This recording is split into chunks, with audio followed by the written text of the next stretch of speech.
Right, Rapid Application Development, Lesson 8, Part 2. So we're going to talk a little bit more about this, and then we're going to try and do some more examples with Visual Studio this time around. Let's get in here. List boxes with arrays. Let's take a look at this. So again, one thing to look at when we look at list boxes and combo boxes is they have this selected index property, right? And it holds the position, like it says here, or index of the whatever the item is that's selected. Okay? So an example would be if I select 101 in this particular example, then that's the selected index. The selected index will be, if this is the first item, would be 0, right? Index 0, right? And if if I had nothing selected, then the index would be -1. The selected index would be -1 means nothing selected, right? And so you can test for that. You can say, well, my index integer is equal to the group list box dot selected index, and if it's not -1, right? So it means if it's not empty or not selected, then if it's not selected, if there's a selection, that's a better way of saying it, then do whatever. Okay, and here's an example of some code. So I'm using an array with this list box as an example, and I'm saying if my index integer is not equal to -1, so there's something that's selected, then sale integer is equal to, I'm parsing the sale text box dot text, whatever that is, right? And my total integer with my index integer, wherever I'm looking, right, is plus or equal. I'm adding on my sale integer, right? So I'm using whatever I'm getting from the selected index from the list box, and I'm adding it on from there. So there's ways of doing it by using selected index and adding it onto an array or accumulating an array. Multi-dimensional arrays, you know what? I mean, to me, I always thought about it as the most simple ones for, kind of row column. That'd be the way to think about multi-dimensional arrays sometimes, right? One time when I was in university, I was thinking about building this Hypercube, right? Yeah, and making it, a three-dimensional array. Trying to figure out how to map three-dimensional and four-dimensional arrays, right? Three-dimensional array is okay because you're doing, height, width, and depth, right? Three-dimensional array. And then now we're looking at the Hypercube, right?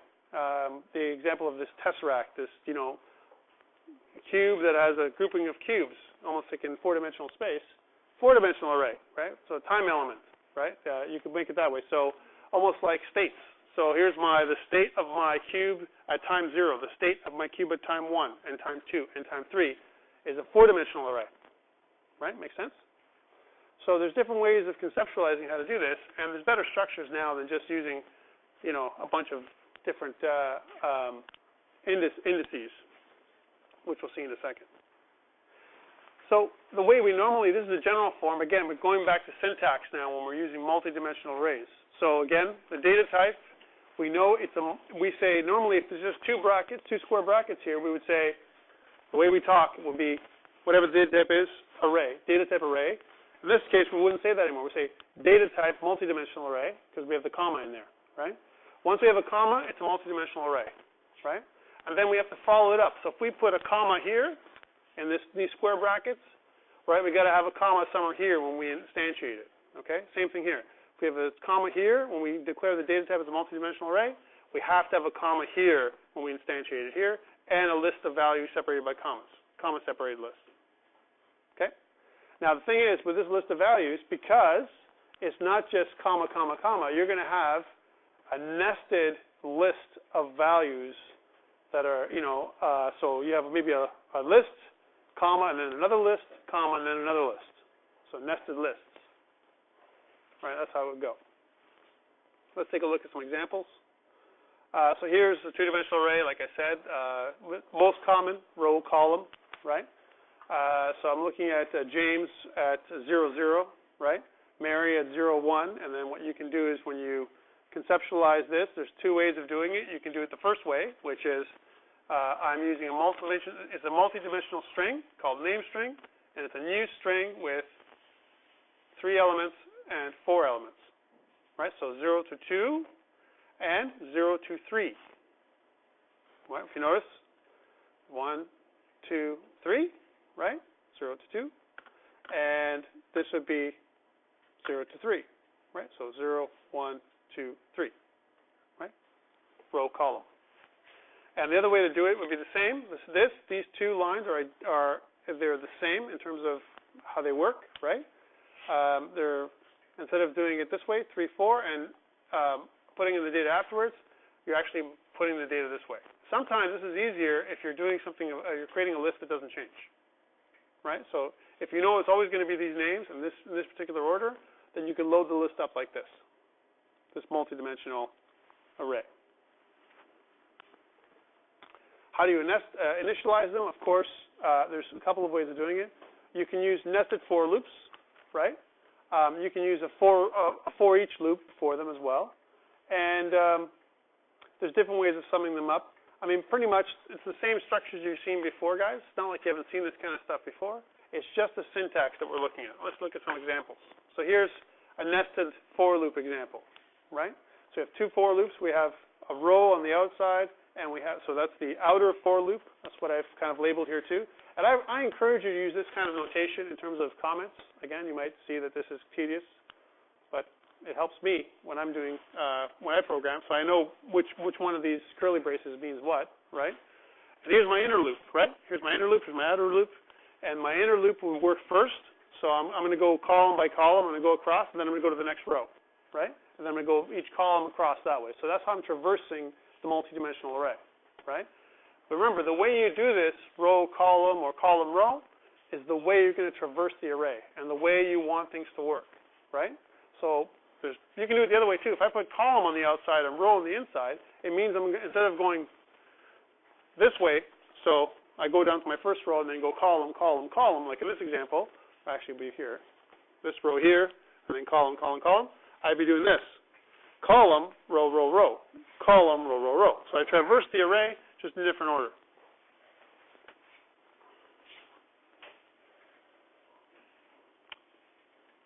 Here's a table with a multi-dimensional array. Printing it, I mean, again, if I was going to print it to me, crystal reports. That's the way to go. So here it is, the example. I'm not going to talk about it because I'm not going to get you to do this ever, right, in the course. Just won't happen. It's a waste, right? Here's a sum of two-dimensional tables. Like you can do it in different ways, right? You can use, here's your total decimal array, right? Here's your column total decimal array, and here's your amount decimal array, and then you use different arrays to hold the sums of each rows and columns, right? Again, other uses of arrays. Again, you can look at arrays as these, cells like in a spreadsheet. I mean, depending on this multidimensional array idea, you could look at it that way. But sometimes business rules makes us look at it a different way. Like an example of a multidimensional array, again, in my mind, is an array of structures, right? So a multidimensional array, but the difference between a regular array and an array of structures is a regular array, all the elements have to be the same data type. An array of structures, all the elements can be different data types, right? In Python and other languages like that, Lua, Ruby, other languages, you don't even need to do this. It'll allow you to make arrays of different data types, right? C is more structured, C#, C++. It doesn't allow that. It causes errors. It doesn't allow you to create arrays of different data types. There's different structures for that. Okay. So we talked here about table lookups for multiple, multi-dimensional arrays. Kind of similar to what we did with single-dimensional array. Again, this is assuming two things. One, the array size is small, right? If the array size is big, this could take quite a while if you did this linear fashion, like using this way, right? Because you're assuming the array size is it's not very big at all. If it's a big array, this is a much larger structure. Searching in this manner will take forever. It's really slow. Okay. Let's look at your hand-on programming together now. Okay. So I want to kind of cover this a little bit with you to understand when we start looking at these instructions a little bit more clearly, more closely. So it says, create a project for R&R, reading for refreshment, that determines the price per pound for bulk coffee sales. Okay? The coffees are divided into categories: regular, decaf, and special blend. The price is set up by quarter pound, half pound, and full pound. This could almost be an assignment, right? If you think about it, it's kind of the same kind of stuff that we do in an assignment, except there's no points here, right? Set up a module level variable. A module level would be class level, right? That is an array of 20 elements of your structure, and this array will hold the transactions. So let's take a look at what they've come up with. Here are the categories. So a quarter pound for regular coffee is $2.60. So a multi-dimensional array, right? Very, very simple. Depending if it's quarter pound, half pound, or full pound, regular, decaffeinated, or special blend. And all you're doing is you're indexing. If I say half pound and it's decaffeinated, then it's $5.60. Row column, right? So how did they come up with the solution? Let's take a look. So here's your, at the top, here's your structure, right? They create a public structure. Again, you could have made this a private structure as well within the class. They decided to make it public. It's called coffee sale, right? So coffee sale isn't a variable right now. Coffee sale is a unique data type structure that we've created. Coffee sale has 3 data types that it contains: 2 strings and a decimal, right? So coffee sale dot type string. This is actually wrong. It should be type with an E. See, I was like late nights caused this error, right? Coffee sale dot quantity string and coffee sale dot price decimal, right? So there's 3 different ways of 3 variables for coffee sale. Here, after we've declared the actual structure, so this is the data type, custom data type, if you will. I think that's a better way to think of this than anything else, right? Here, I'm creating an actual array of coffee sale that I'm naming transaction coffee sale, right? So that's the actual object that I've created here, right? Let me just make this a little bigger so you guys can see. And here what I'm doing is, bear with me. Here what I'm doing is I'm saying, I'm instantiating a new object, so a new array that's based on this coffee sale data type with 20 elements, right? Okay, so that's the first thing I've done. So there's 20 of these structures, right? Right now it's a linear array, one-dimensional array with 3 elements for each of the coffee sales, variables. So each coffee sale variable has, that's my index, and I say, well, coffee sale has a type, quantity, and a price, right? Even though I've declared it as a single-dimensional array, it's a multi-dimensional array.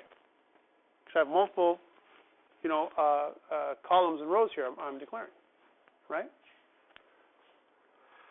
Here I'm saying I'm creating a private integer, which is the numbers of transactions that I'm keeping a track of here at a class level. So I keep track of how many transactions I've done for the scope of the program, right?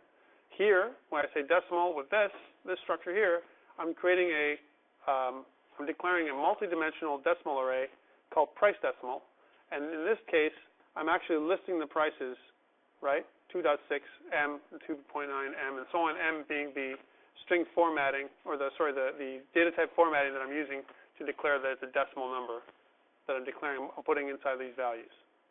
Okay, so it's a multi-dimensional array by row and column. That's what I'm doing. And then I'm creating a private string selected button string. So whatever the selected button is. Okay, initializing my code.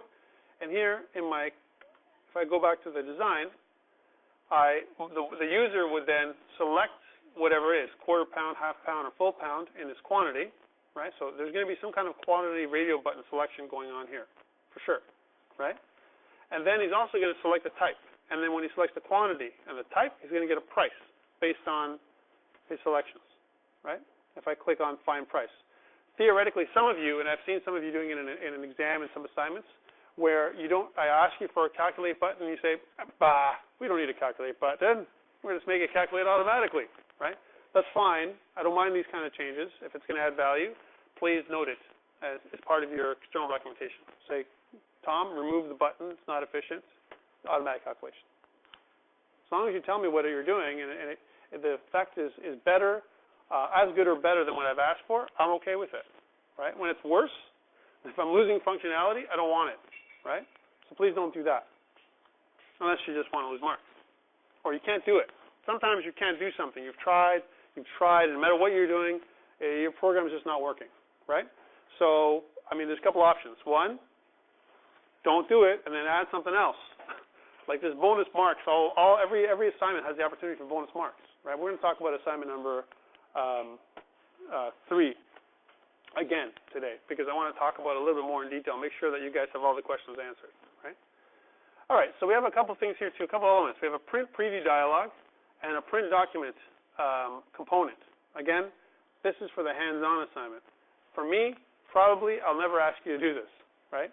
It doesn't, I mean, although we're doing rapid application development, to me I think it's a little wasteful in terms of using these structures as opposed to something more complex and more robust as crystal reports. Okay? Again, it's there documented for you so you understand how to do it if you need to do it, but it's not something that I'm going to go and focus on. All right, so that's one of the things. Let's go back to the code for a second. So we have this clear button click. That's the first thing we do. And when we click the clear button, here it is, right? When we click it, it's going to do a couple things. It's going to say quarter-pound radio button dot checked is equal to true. So if I clear the button, it's going to make sure that the quarter-pound is the default button, default radio button that's going to be selected. Okay, that's the one that's going to be checked. It's going to also say my coffee type combo box selected index is equal to -1, which means I'm going to unselect, right, my coffee type combo box, which is this.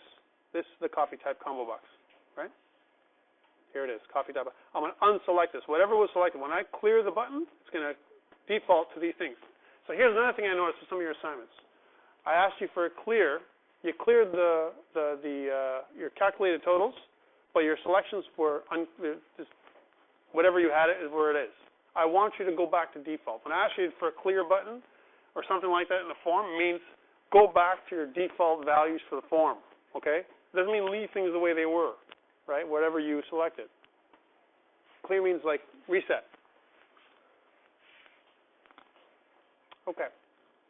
And this is what this is doing. And also the price text box.text. So the price itself, this price text box. And if you notice, if you look at is it enabled or not, right? Enabled is equal to true, but we've grayed out the box, right? And what is it? It's a text box, but you can't really do anything with it. It's locked, right? So it's nothing that you can enter in. It's not meant for you to enter something in or the user to enter something in. It automatically calculates stuff for the user in this grayed out looking box, right? So we're wiping out the text there. We don't want the user to know what it is. The exit button is pretty simple. As an example, it says basically we're going to say, hey, do you want to print the report before you terminate the application? If they say yes, if the response, using the response dialog, if it's true, if it's yes, that's great. If not, close the application. The other way to do it again would be application.close, which will close down a multi-form application. That's a good way of doing it. And there's other ways. Okay? So this is a good check. It's saying, hey, you clicked on me before I closed down. Are you sure you want to close? And you're going to get this kind of situation again. Some of my assignment might say to you, or even in your exam in the future, might say, hey, check with the user before you close off. Make sure he saves his work. This is the way you can do it. This is one way. And then I'm going to click on Find Price. Okay. When I actually click Find Price, what I'm asking is, depending on my selections, what I've selected, we'll do a lookup. That's what I'm asking for. And I don't know which radio button I've clicked on, so I'm going to use that other way we did it in, I think it was lesson 3, where we can actually detect the kind of radio button that was selected through the sender object, right? So here's the sender object, right? And what I'm doing here is I'm saying, let's take out whatever this selected radio button is. I don't know what I'm going to switch it, the selected button string, right? And I'm going to switch through and make sure that depending if it's a quarter-pound radio button or a half-pound radio button or a full-pound radio button, whatever it is, how much coffee I want to buy, it's going to tell me it's row 0, row 1, or row 2. So it's going to access different different elements, different parts of my multidimensional array to get that value out. That's what I'm doing here. So how do I do that? Where is the selected radio button? Where do I find that, right? So here's my sender object, and I got to be able to find that. And if you remember, the selected radio button was a string that I've defined way up at the top, right? Here it is, selected button string. Okay. So again, it basically says this. It says, so depending if the number of transactions is less than 20, then do this. So only allow 20 transactions. Now, I don't know why they made this limitation to the program. I think this is one of the requirements. Yes? Starting back a little, when you hit the clear button, and then I guess for type. Let's go back to the clear button. So if I go back to the clear button, so here's the clear button, yes? Yeah, when you hit, I guess, clear. Yeah. For the default of this, does the -1 always just create that blank spot? Because I found in the assignment that when I was trying to create a default, I had to leave whatever wasn't selected. -1 in this particular context, which is the coffee type combo box, the selected index, if you assign it to -1, means unselect the whatever your selection is. That's all it does. Okay, yeah. Right? That's what I wanted to do in the past assignment. Yeah, so you unselect everything. That's all you're doing, right? So that's the way to do it. And then assigning it a null for the next one, price text box dot text, that wipes out, it clears the box. That's what that does, right? And then quarter-pound radio button dot check says the quarter-pound radio button, that's the one I want selected, not the other ones. So it kind of resets everything to the way you want it. So let's go back here for a second. So again, here's our a row integer, a column integer, a sale price decimal. We're trying to figure it out. It says this is only allowing 20 transactions. Here's our column integer, right? It says the column integer is coffee type combo box dot selected index. So again, going back here, here's coffee type combo box, and whatever I select, right, that's going to give me the column. So which column am I at? And if you remember, if you looked at it, if I'm here, depending on if I'm choosing a regular blend or decaf or whatever, it's the column that I'm choosing.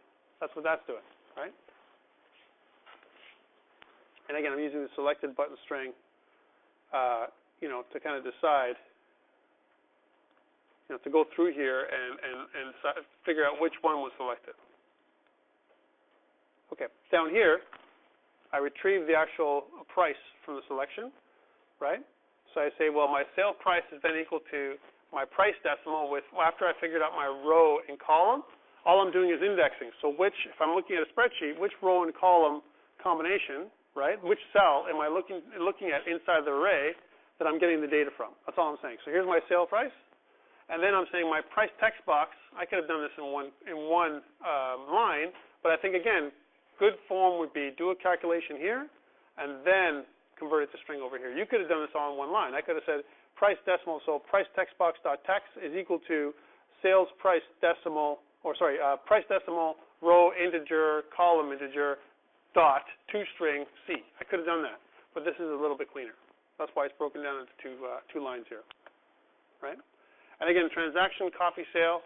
I want to try and the number of transactions, because transaction coffee sale is the types, which type of transaction. If I want to do a report and the prices, I can kind of add on. Here's my accumulator. I'm adding on the type of coffee and the sale price.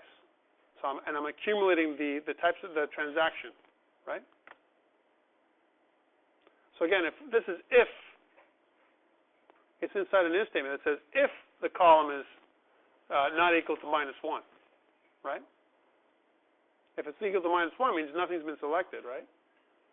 So it says select the coffee type. That would be the kind of message box that would come up, right? And if you go more than 20 transactions, it'll say, hey, sorry, only 20 transactions allowed. The print button, I'm not going to go over that. It's pretty simple, right? And this is the print document print page. And if you notice, there's a lot of gobbledygook here. And again, you're going to see e.graphics.drawString when we talk about printing to the screen, not just printing to the printer, right? So this is the format that we'd be using for the screen. It's just the E, in this particular case, refers to the object that's the print page, right? And the E in our example, when we print to the document itself, we'll refer to the document. Okay, so, and this is where they run through a for loop to print, to actually display the copy that you've decided to buy. Okay, so the quarter-pound radio button, here's where we get that selected button string, okay? Because the selected button string is a global or a class variable, if you will. Not bad. I mean, it's not a bad way of doing it. You don't have to do it this way, but the quarter button radio button is when I check it, it says, I'm going to cast, right, the sender, here's the sender, right, of whichever one of these buttons are clicked, I want to cast it as a selected radio button. That's all I'm doing. I'm going to create a new, I'm making a radio button, and I'm going to call it selected radio button, right?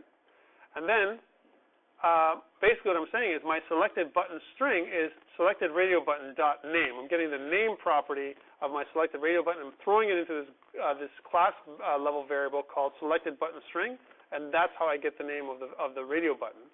So when I go here into my switch statement, I can check if it's this one, which radio button was checked. Okay, so let's run it so let's see how it works.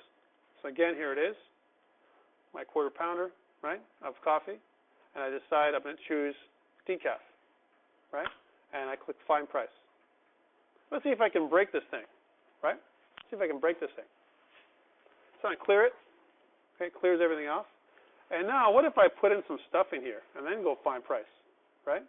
So select the coffee type. So I've put it inside a try catch block, right, or some kind of if statement.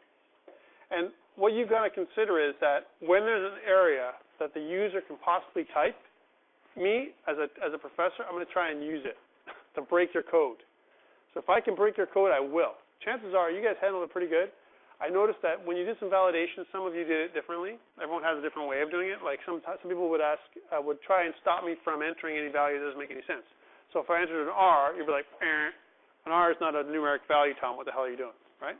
And sometimes you allow me to enter it in, like let's say a value, like for the last assignment, you could only enter in 160 hours for the assignment, remember? It was only 160 hours in a period of 4 weeks, right? If I enter 200 hours, it's impossible. There's only, 4 weeks of 40 hours, 160. If I enter 200, there's no way unless I worked overtime somehow, which in the context of my assignment, I can't, right? So there's two ways. You could let me type in the 200 and then say, when I choose the calculate button. Or, as I type 200, you say, right away. Almost like you're reading it automatically. As I make my changes, if I go to 200, you're saying, no, it's got to be less than 160 and greater than 0. Right? And if I type something else in there, you can stop me there too. There's different ways of doing it, different validation. The challenge is you want to make sure you redirect the user back to what he entered. Right? That's the proper way of doing it. So if I've entered something wrong, don't let me go to the next thing. Don't let me tab to the next control because that's bad user experience. Now I didn't come down on you guys for that. All right? I'll be honest with you. I let it go. When I saw, if you were tabbing to another control and if the user had to tab back, yeah, I could have hit you on GUI, like user design, right? I could have, right? I'm not doing that yet because I haven't talked really a lot about it, but think about this for the next series of assignments. Try and redirect the user back to what he's entered because that's better user experience, right? If I'm typing something in and then it's wrong, I should be, whatever I type should be re-highlighted and some kind of message box or something should come up saying, you can't go on until you retype this string of characters or numbers or whatever you're doing. That's how it should work, right? At the very minimum, yes. What if they type in like 160 hours and it says have something that pops up saying you have to be between this and this? Is it okay to clear it, or should I leave 160 and let that backspace? I would highlight the 160. That's what I would do. You don't have to clear it. Just highlight the 160, right? And then let them type it in again. And if it's an error again, you do it again. You highlight it, come up with another pop-up and says, that's one way. Or the other way is make it red, right? Some people leave stuff blank. Like you can recolor the background of your entry and say, this is required, right? So leave the 160 or whatever they type in. Again, it depends on what kind of what's your goal, right? Depending on what type of entry control that you're using. And the reason I'm talking about validation is because this can be more critical when we go into databases, right? Because if I start looking up stuff that's not there, and if you don't have try catch blocks, if statements, and validation, I can totally break your code. Like breaking your code will be like 2 seconds. It's going to be done. You'll be out, right? Especially if you have forms, multiple forms that push you to go forward and back across your document. and carry information like transferring variable information forward and back across your document. That's where you can get into trouble. If you pass it forward, you make some changes, you go back, and if you don't do it right, also breaks your form, right? So be careful, because sometimes I can enter something that's invalid, but you said it's invalid, but you left it there, and then I go back, and then it transfers whatever is there that's invalid back to the other form that's an invalid input, and it'll crash your code, going back, right, or forward. So be careful how that works. I would, after you're done your code, try and break it yourself. I think that's the right way to do it. Try and do some testing on your own. It shouldn't take that long. You build your code. Now think of me with a grin on my face saying, ha, I'm going to break it. How can I break this guy, right? I got to break him, right? And if you can't do it, chances are I won't do it. One more thing. Please don't use masked input boxes. They're ugly. And they're kind of, I'll say it like this. They're not in vogue right now, right? They're kind of ugly. It's better to use different forms of validation than a masked input box, chances are. Right? There's better ways of doing it. Because if I start entering data into an input box, a masked input box, if I click a different position, I won't be able to enter the data I want, which makes my user experience crappy, right? So please don't do that. Please try not to use masked input boxes. Although it seems like a good choice, it's kind of like out of fashion. Okay. I am going to, here's the report. I'm going to just close all this down, and I'm going to stop recording here, and we're going to talk about our assignment number 3 now in more detail.